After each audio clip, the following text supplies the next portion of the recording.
Hello guys, welcome back to my another blog. আমার অন্য একটা ব্লগে তোমাদের সবাইকে স্বাগত। কালকে তো গণেশ চতুর্থী, তাই আজকে আমি গণেশ ঠাকুরের প্রিয় মোদক রেসিপি নিয়ে এসেছি। আজকে আমি নিয়ে এসেছি ক্ষীরের মোদক।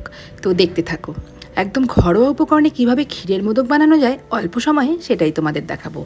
দোকান থেকে তো কিনেই দাও, এবার বানিয়ে দিও, দেখবে খুব আনন্দ লাগবে।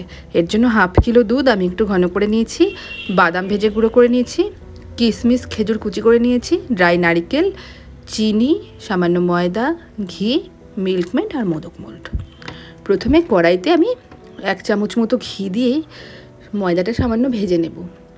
ময়দা দেওয়ার কারণটা হচ্ছে যাতে করে দুধটা একদম তাড়াতাড়ি কম সময়ের মধ্যে ক্ষীরটা চলে আসে। আর যদি তোমাদের হাতে সময় থাকে তাহলে কিন্তু তোমরা এটা না দিলেও পারো। আমি যেভাবে করছি সেটা দেখতে থাকো। এই ঘিতে কিন্তু আমি ময়দাটা ভেজে নিচ্ছি।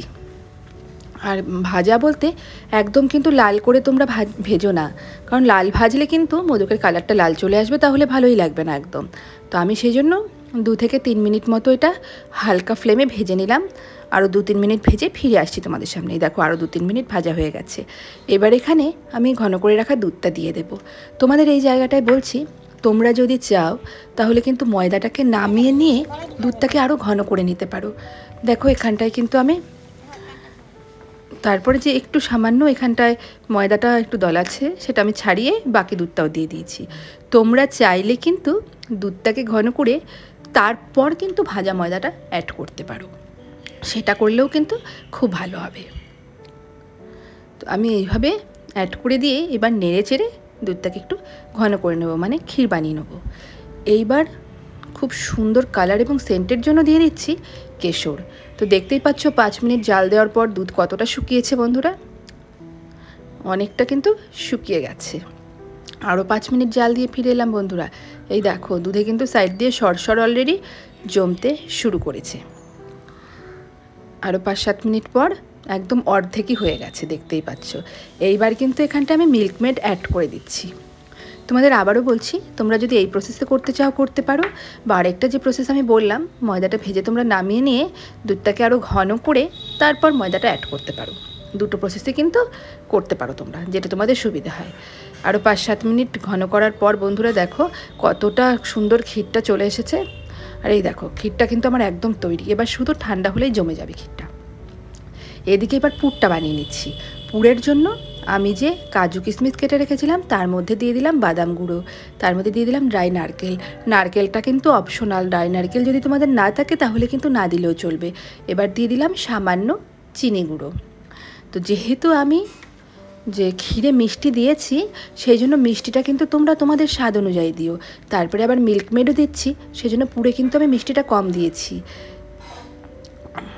দিয়ে খুব ভালো করে কিন্তু এটাকে মেখে নিতে হবে। আর মিল্কমেডটা কিন্তু তোমরা অবশ্যই দেওয়ার চেষ্টা করবে, তাহলে কিন্তু টেস্টটা খুব সুন্দর আসে। এই দেখো খুব সুন্দর করে কিন্তু আমি মেখে নিয়েছি, মানে আমার পুরটা কিন্তু অলরেডি রেডি হয়েই গেছে। এবার এই পুরের থেকে ছোট ছোট করে গোল করে নেব, যাতে করে মোদকে ভরতে সুবিধা হয়।